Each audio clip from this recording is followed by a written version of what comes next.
Good afternoon. My name is Pete Murphy, and I'm a operations manager, regional manager for Kinder Morgan in the Bay Area. So I oversee all of our 5 or so facilities that basically encircle the Bay: San Jose, Brisbane, Richmond, Concord. I even have a little Travis Air Force Base, and then out to Stockton.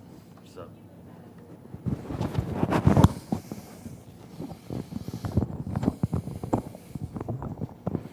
Is that better? Yeah, okay, sorry about that. So I know I can't keep these two gentlemen apart, but I think I will limit their time together in the future, because when they get together, I get a 4-page letter.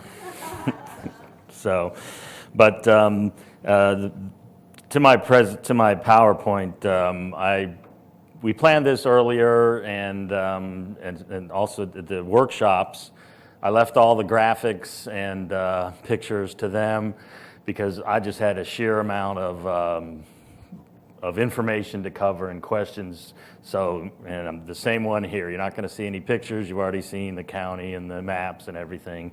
You're just going to see some data, and there is a reason for that. So clearly, in addition to what the gentleman said, part of our public awareness for Kinder Morgan is raise awareness for the pipelines and how we manage them.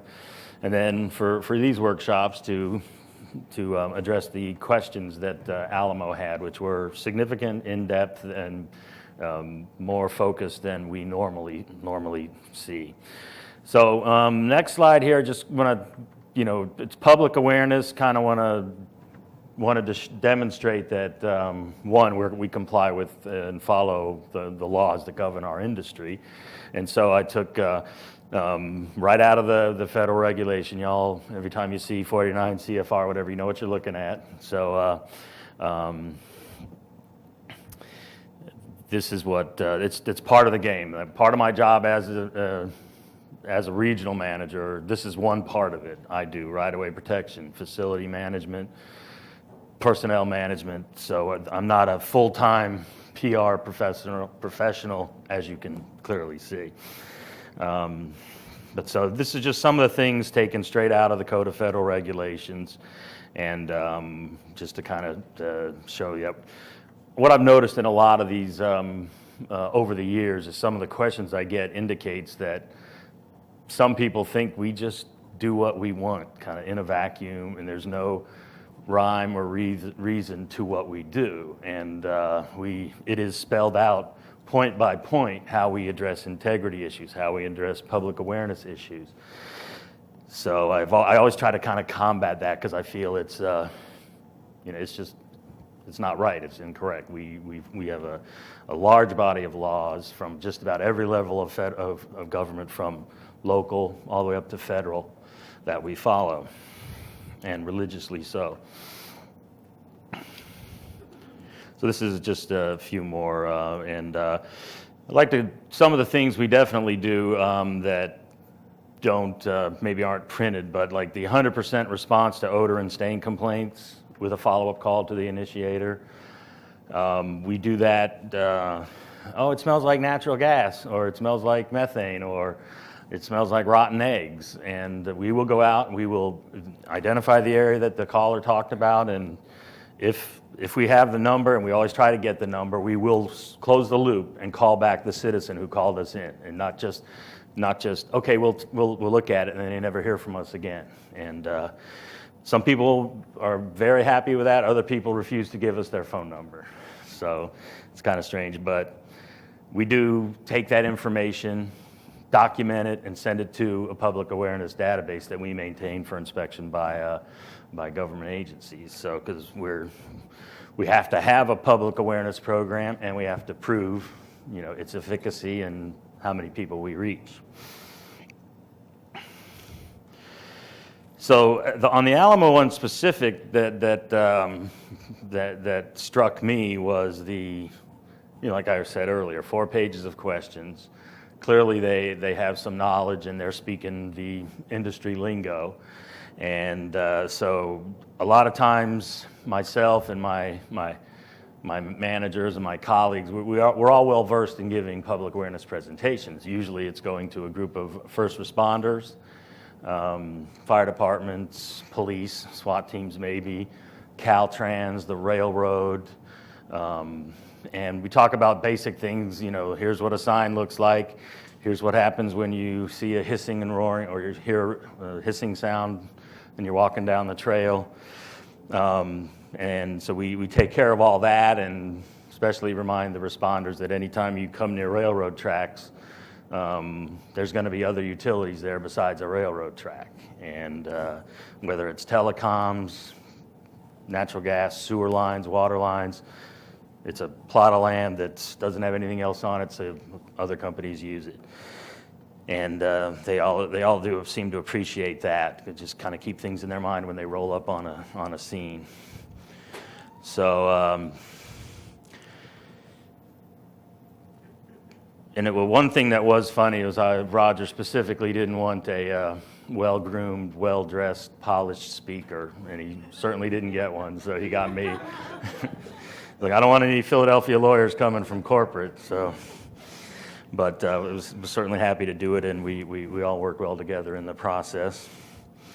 So just want to flash on some of these topics, and especially for some industry folks in the room who may be in my shoes then, which is dealing with kind of generic emergency responders. Firefighters don't really want to know integrity management plans and that kind of stuff. But this was the bulk that I questions that I had to answer, and I'm not going to kind of run through it quickly, but because it's a lot of stuff and we don't have all that much time. But high consequence areas are big, and Kinder Morgan being in my facilities in the Bay Area, every single one of them, every inch of pipe is a high consequence area, and but the questions were what are the boundaries, how do we determine them? And once again, that's all done through federal law. It says, this is what it takes, distance to drinking water, distance to schools, distance to population centers. But I think one thing that I like to stress in HCAs is we're going to respond all out, 100% effort wherever there is a problem. So I'm not, I got a potential problem out in the farmer's field on the way to Stockton. I'm going to get out there with as much men, as much equipment as I would into, in Walnut Creek where there's a school 500 yards away. It's all out effort, and the HCA determination should make no difference in how you respond. You respond all out 100% every time. So some of the things on integrity management, which I think they're talking about in the other room right now, so it's always a big deal. Earthquakes and ground movement. Our pipelines were there.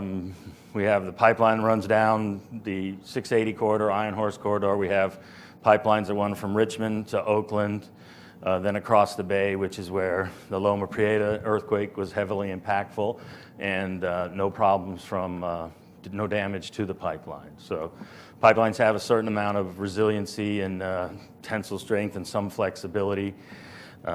So we look at our facilities in earthquakes and freestanding structures. So then anomalies and anomaly repair is another thing that those are indicated by smart tools, where we run an inspection tool through the pipeline, very sophisticated, and they're always state of the art.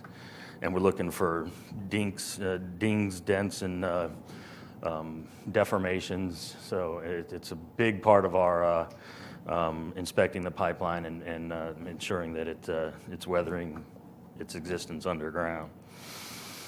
And then, so right away, how do we inspect and maintain? And a lot of people, the citizens, have seen our trucks out there and our guys watching the contractor digging, which is and then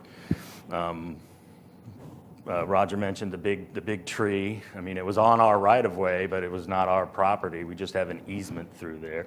But it was we actually contracted a arborist to come out because the tree was dying, but it was also precariously put. It was precariously sited, so it would, if it fell due to a heavy rain season, it would not only hit our pipe, which was above ground, but this pedestrian footbridge that was in a very popular trail.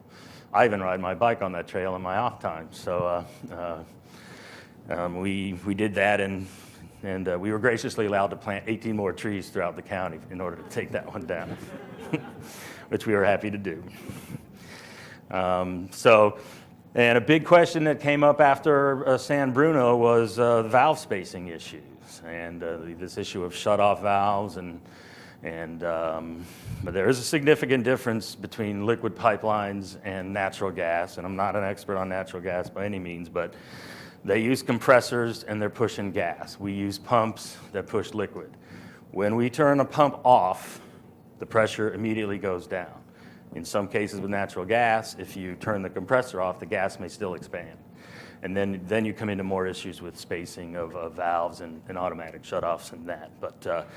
But we've got that, a lot of questions on that since San Bruno. And I don't think we've satisfied everybody with the answers, but when we put our valves in, they have to do with grade differentials, how the hydraulic profile of the line and where it makes sense to do that. So then you have to think about installing more pipeline or more valves anywhere on the line. That's also joined together maybe by welds, or, well, we don't bolt anything in underground, but potential more weak spots instead of a nice piece of welded pipe. So that was a lot of the information, and I knew a lot of the info. I had to reach out to people like Buzz and some of my other technical experts to get a good answer that is, answer to the best that we could. And but it was a good thing I didn't have anything planned for that Saturday morning, so I could join you.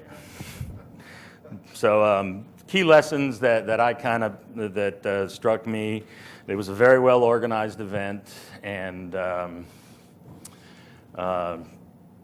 question about having the questions written and submitted to a moderator, should be, to me, that's the way to hold a public meeting. I've been to a meeting in the city of Richmond, California, and it was not handled that way, and there was grandstanding. And some of it was outrageous, and it also forced the city council to get a little mean to shut somebody down. So it sets the tone, the expectation, and the whole thing was very civil. And there were some pointed questions, mostly directed at me, but very, very respectful. And I think I had some number of people come up afterwards and thank me, and this is people with, like, a corner of the line runs right in their backyard where their daughter has a sandbox, So so that's, and that is on our minds every day as we do our jobs. And but another good thing about this was the different levels of government we had, and the operator myself. We had the Carrie Ritchie's name from the county, and we work with her because the county had been in a 2-year process of offering the citizens the choice of moving the fence that you moved off of your property onto ours, you move it back, or pay us a franchise fee or an easement fee. And that didn't go over well with a lot of the residents of Alamo, but nobody told them to go ahead and build past their property limits, and all that land is deeded to the county, and we have a relationship with the county, an easement through the county. And then it was also good to have my regulator, the Cal State Fire Marshal, they're kind of the state and the Fed. They're a state agency authorized by PHMSA to look at to oversee liquid products pipelines. So they're not standing up there sticking up for Kinder Morgan. They're telling these are the results of our inspections, and so they could answer some of the integrity management and all the stuff we do in the background, of the analysis of the pipes. And so that was pretty good. You had all of us up there, the stakeholders, and then Roger and Kent. So I thought that was pretty good, because having my regulator there reinforced the fact that we're not just out there willy-nilly doing what we want. We're following a very strict protocol that is enshrined in the law that anyone can see by just going onto the CFR. And there was a pretty good the Q&A session. Like I said, most questions asked directed at me, but and I try to give the best information I can, and I didn't hear any major complaints. And there was a Contra Costa County Times reporter there, and actually wrote a pretty fair article, I thought, afterwards. Challenges are, I think, in the future that may crop up is the kind of regulatory reporting relationships. Like, for example, in Contra Costa County, we pay our hazardous materials operating license permit fee to the Contra Costa Department of Emergency Services Haz Waste Division. We pay real estate fees to the county as well, but our primary regulator with statutory authority over us is the Cal State Fire Marshal, allowed by PHMSA. And and then we also have in our facilities, not pipeline related, but in the facilities, Bay Area Air Quality Management District, Regional Water Quality Board, Contra Costa Sanitation, Sewer and Sanitation, and almost it seems like anyone else who wants to walk in. The IRS can come into some of our facilities because we have red dye, which goes into diesel for tractors. And if the process develops and more regulation coming to the operator, there's more than just the operator to deal with. There's other conflicting agencies. It could be a possibility. So that'll be a challenge in the future. And I think another challenge is that'll just always be there is maintain a focus on damage prevention, which is calling a ticket in 811, USA North, Miss Utility, whatever they call it in your state. And hopefully you've seen big 811 banner on some of the horses running in the Kentucky Derby. And that's a pretty good coup for an organization that's, 811's only been around, 5 years now? There was a big nationwide movement to get 811, and that's the work of the Common Ground Alliance, which most operators, 8 years?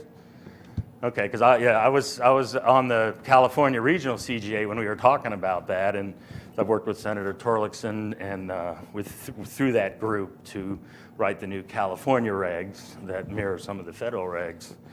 But that is, in all our studies, our preventive and mitigation measures that we do every year, our HCA analysis, and any risk planning, we always are asked internally, what do we think our biggest risk is? And consistently, it's third-party damage with a backhoe operator, excavator, not calling in a one-call ticket.